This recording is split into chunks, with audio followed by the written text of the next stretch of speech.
हाँ सुना की हाल चाल ही ठीक फिटफाट ने कम शम नहीं सुना ਕੰਮ ਸ਼ਮ ਬਸ ਭਗਵਾਨ ਜੀ ਮੰਦੇ ਹੀ ਜਾ ਰਹੇ ਆ ਵੇ ਹੋਟਲ ਇੱਕ ਬਣਾਇਆ ਹੈ ਵੇ अच्छा ਤੇ ਉੱਥੇ ਵਰਕਰ ਵੀ ਰੱਖੇ ਆ ਨੇ अच्छा ਤੇ ਕਿਸੇ ਕੋਲ ਸਾਲਨ ਨਹੀਂ ਚੱਜ ਦਾ ਬਣਦਾ ਹੈ ਸਬਜ਼ੀਆਂ ਦਾ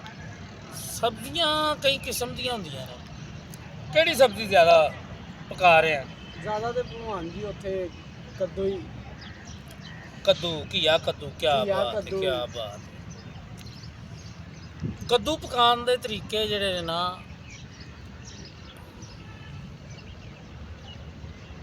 ਕੱਦੂ ਪਕਾਉਣ ਦੇ ਜਿਹੜੇ ਤਰੀਕਾਕਾਰ ਨੇ ਨਾ ਉਹਨਾਂ ਦੇ ਵਿੱਚ ਮਸਾਲਾ ਜਾਤ ਹੁੰਦੇ ਨੇ ਸਹੀ ਗੱਲ ਹੈ ਭਗਵਾਨ ਕੱਦੂ ਨੂੰ ਛਿਲਣਾ ਜਿਹੜਾ ਨਾ ਹਰ ਬੰਦੇ ਦਾ ਕੰਮ ਨਹੀਂ ਸਹੀ ਗੱਲ ਹੈ ਉਹ ਜਿਹੜੀ ਉੱਤੇ ਹੁੰਦੀ ਨਹੀਂ ਡੰਡਲੀ ਜੀ ਹੁੰਦੀ ਹਾਂਜੀ ਉਹਨੂੰ ਇੰਜ ਕੱਟਣ ਤੋਂ ਪਹਿਲੇ ਮਤਲਬ ਛਿੱਲਣ ਤੋਂ ਪਹਿਲੇ ਨਹੀਂ ਕੱਟੀਦਾ ਪਹਿਲੇ ਉਹਨੂੰ ਛਿੱਲੀਦਾ ਫਿਰ ਉਹਨੂੰ ਕੱਟੀਦਾ ਨਹੀਂ ਤੇ ਕੱਦੂ ਕੋੜਾ ਹੋ ਜਾਂਦਾ ਸਹੀ ਕਹਿ ਰਹੇ ਹੋ ਭਗਵਾਨ ਤੁਸੀਂ ਕਰੇਲੇ ਪਕਾ ਕੇ ਵੇਖੋ ਕਿਸੇ ਟਾਈਮ ਦਾਲ ਤੇ ਕਰੇਲੇ ਭਗਵਾਨ ਜੀ ਉਹ ਵੀ ਬਣਾਏ ਨੇ ਫਿਰ ਵੀ ਨਹੀਂ ਕੋਈ ਖਾਂਦਾ ਹੈ ਗਾਹਕ ਹੀ ਨਹੀਂ ਆਉਂਦਾ ਹੈ ਹੋਟਲ 'ਚ ਤੇ ਫਿਰ ਹੱਥ ਉੱਤੇ ਧੋ ਕੇ ਵਿਆਹ ਕਰੋ ਹੱਥ ਉੱਤੇ ਬਹੁਤ ਧੋਈਦੇ ਆ ਨਾ ਵਰਕਰਾਂ ਵਾਸਤੇ ਸਪੈਸ਼ਲ ਸਾਬਣ ਲਿਆ ਕੇ ਰੱਖੇ ਹੋਏ। ਤੇਰੇ ਵਰਕਰ ਨਹੀਂ ਨਹਾਉਂਦੇ ਨੂੰਦੇ ਹੋਣੇ ਫਿਰ ਭਗਵਾਨ ਜੀ ਡੇਲੀ ਨਹਾਉਂਦੇ ਆ ਨਾ ਫਿਰ ਸਾਬਣ ਬਦਲ ਕੇ ਵੇਖ ਲੈ ਉਹ ਸਾਬਣ ਤੇ ਇੱਕ ਦਿਨ 'ਚ ਮੁੱਕ ਜਾਂਦੇ ਆ ਕੀ ਉਹ ਸਾਬਣ ਨਹਾਉਂਦੇ ਨੇ ਵਰਕਰ ਤੂੰ 300 ਬੰਦਾ ਰੱਖਿਆ ਹੈ। ਹਾਂਜੀ ਵਰਕਰ 300 ਬੰਦੇ ਦੀ ਗੱਲ ਨਹੀਂ ਝੁੱਗੇ 'ਚ 4 ਵਰਕਰ ਰੱਖੇ ਹੋਏ ਨੇ ਤੇ ਪੰਜਵਾਂ ਚਾਰ ਮੈਂ ਆਪ ਹਾਂ। ਵਰਕਰ ਉਹ ਫਿਰ ਨਹਾਉਂਦੇ ਨਹੀਂ ਹੋਣੇ ਫਿਰ ਉਹ ਕੁਝ ਗੈਰ ਜ਼ਰੂਰੀ ਕੰਮ ਵੀ ਕਰਦੇ ਹੋਣੇ ਨੇ ਸਾਬਣ ਦੇ ਨਾਲ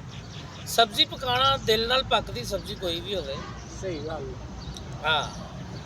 ਸਬਜ਼ੀਆਂ ਪਕਾਉਣਾ ਹਰ ਕਿਸੇ ਦਾ ਕੰਮ ਨਹੀਂ ਹੈ ਸਹੀ ਕਹਿ ਰਹੇ ਹੋ ਭਗਵਾਨ ਆਲੂ ਤੇ ਕਰੇਲੇ ਪਕਾ ਲਓ ਤੁਸੀਂ ਜਾਂ ਆਲੂ ਭਿੰਡੀ ਪਕਾ ਲਓ ਤੁਸੀਂ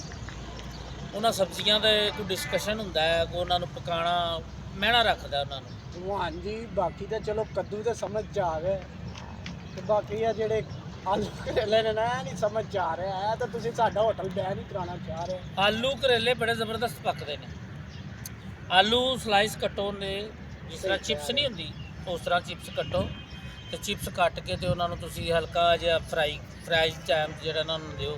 ਫਿਰ ਕਰੇਲਿਆਂ ਨੂੰ ਹਲਕਾ ਜਿਹਾ ਫਰਾਈ ਕਰਨਾ ਬਹੁਤਾ ਨਹੀਂ ਸਹੀ ਕਹਿ ਰਹੇ ਹੋ। ਮਸਾਲਾ ਭੁੰਨ ਕੇ ਪਿਆਜ਼ ਜ਼ਿਆਦਾ ਉਹਦੇ 'ਚ ਪਾਓ ਟਮਾਟਰ ਜ਼ਿਆਦਾ ਪਾਓ ਬਾਕੀ ਸੁੱਕਾ ਧਨੀਆ ਹੋਰ ਆਪਣਾ ਪਾ ਕੇ ਉਹਨੂੰ ਜਦੋਂ ਤੁਸੀਂ ਮਿਕਸ ਭੁੰਨੋਗੇ ਨਾ ਜਨਾਬ ਤੇ ਕਮਾਲ ਦਾ ਆਲੂ ਕਰੇਲਾ ਪੱਕੇਗਾ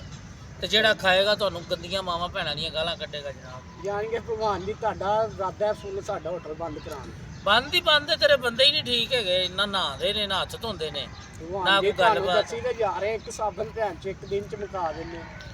ਉਹ ਇੱਕ ਸਾਬਣ ਤੇ ਘੰਟਾ ਨਹੀਂ ਕੱਢਦਾ 4 ਬੰਦੇ ਨੇ ਉਹ ਬਸ ਕੱਪੜੇ ਕੁਪੜੇ ਵੀ ਧੋਂਦੇ ਹੋਣੇ ਨੇ ਭਗਵਾਨ ਜੀ ਐਸੇ ਕਿਹੜੇ ਕੱਪੜੇ ਨੇ ਯਾਰ ਇੱਕ ਸਾਬਣ ਨਾਲ ਹੀ ਯਾਰ ਕਈ ਤਰੀਕਿਆਂ ਦੇ ਕੱਪੜੇ ਹੁੰਦੇ ਨੇ ਕੋਈ ਐਡਾ ਜ਼ਰੂਰੀ ਨਹੀਂ ਕਿ ਹੱਥ ਨਾਲ ਧੋਂਦੇ ਨੇ ਨਾ ਕੱਪੜੇ ਸਹੀ ਕਹਿ ਰਹੇ ਹੋ। ਹਾਂ ਤੋ ਸਾਬਣ ਜ਼ਿਆਦਾ ਰਗੜਿਆ ਜਾਂਦਾ ਕਿਉਂ ਭਗਵਾਨ ਕੱਪੜਿਆਂ ਦੀ ਲਾਨ ਨਾ ਸਾਬਣ ਫਿਰ ਉਹ ਤਾਂ ਤੂੰ ਪੁੱਛ ਨਾ ਉਹਨਾਂ ਨੂੰ ਤੂੰ ਹੋਟਲ ਬਣਾ ਬੈਠਾ ਪਤੀਲੇ ਕਿੱਡੇ ਕਿੱਡੇ ਲਿਆਂਦੇ ਪਤੀਲੇ ਭਾਈ ਸਹਿਜ ਦੱਸਣਾ ਸਹਿਜ ਦੱਸ ਇੱਕ ਇੱਕ ਦੇ ਗਏ ਐਡਾ ਐਡਾ ਪਤੀਲਾ ਹੈ ਐਡਾ ਐਡਾ ਤੇ ਸਬਜ਼ੀ ਤੇਲ ਦੇ ਕਿੰਨੀ ਕਿੱਡਾ। ਪਕਾਨਾ ਉਹਦੇ ਚ ਪਾਈਆ ਭਗਵਾਨ ਜੀ ਜਾਨ ਦੇ ਗੱਲ ਕਰ